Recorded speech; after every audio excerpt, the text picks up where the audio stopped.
Hi, I'm Ryan Szymanski, curator for Battleship New Jersey Museum and Memorial, and today we're on Red Oak Victory in Richmond, California, a museum ship that's in the process of getting underway under her own power. They're still working on getting the boilers and turbines fired up to do that, but in the meantime, you can still come on board and visit her like a normal museum ship. Just keep an eye out on their social media, linked in the description below, for when they're going to be able to get underway again. As a Baltimore native, I have been underway on the John W. Brown, a Liberty ship in Baltimore, Maryland. When we came out here to San Francisco, I went on board the Jeremiah O'Brien, a Liberty ship that's out here in San Francisco Bay.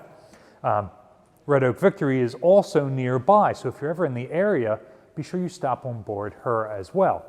But it got me thinking, what are the differences between Liberty ships and Victory ships? Well, Liberty ships are the earlier iteration. They were the first really mass-produced cargo ships, and as World War II starts, even before the United States gets involved, we're looking at the amount of pre-war merchant shipping that's being destroyed by U-boats and at that time even surface commerce raiders in the Atlantic. And we've seen this all before, just 20 years earlier during World War I. In World War I, we never really came up with a great mass-producible solution, and the U.S. built wooden-hauled merchant ships, they built concrete-hauled merchant ships, they built regular steel merchant ships, but they never quite got ahead of the emerging U-boat threat.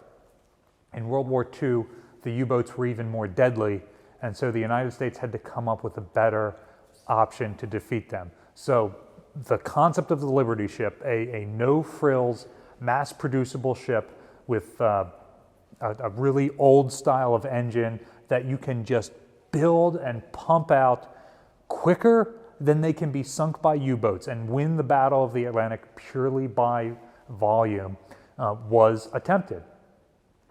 Well, over the course of the war, U-boats got more powerful, and while they were never powerful enough to sink more Liberty ships than we were building, the United States started looking at what the next evolution would be.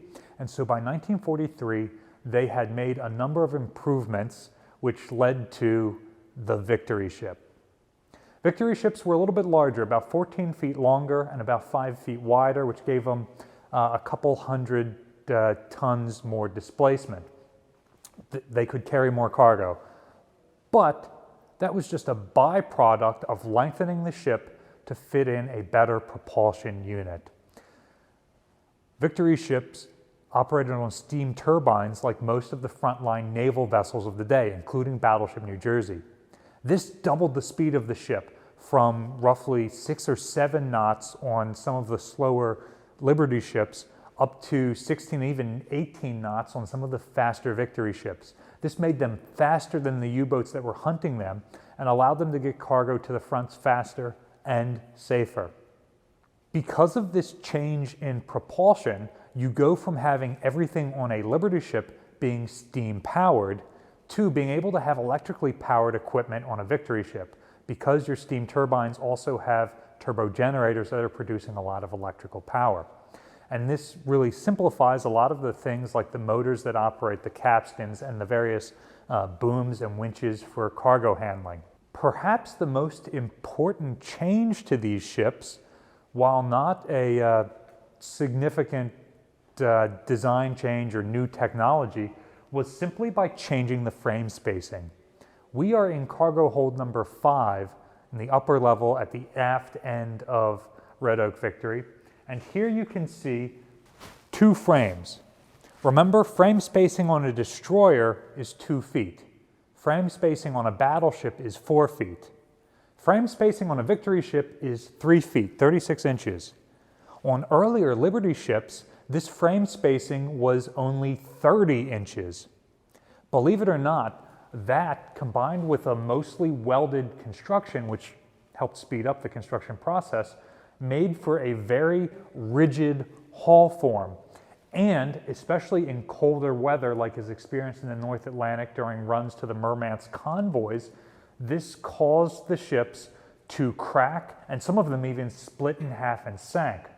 And so to fix this problem, they started to weld belts around these ships to hold them in place.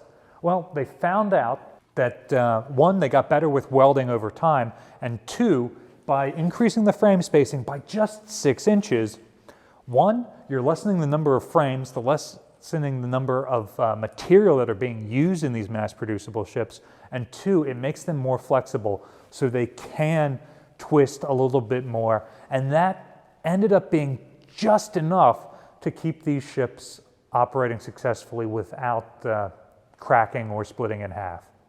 So, which of the changes between Liberty and Victory ships do you think is most important? Let us know in the comment section down below. I obviously think that it's the frame spacing, but obviously engineering differences were pretty big. Additional cargo holds, very important for the longevity of these ships post-war and their ability to supply the ships in wartime.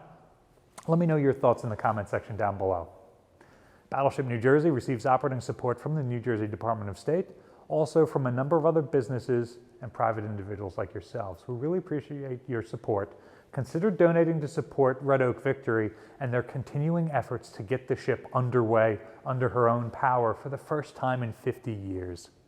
You can support Battleship New Jersey by liking, sharing, and subscribing so more people find out about us and our channel.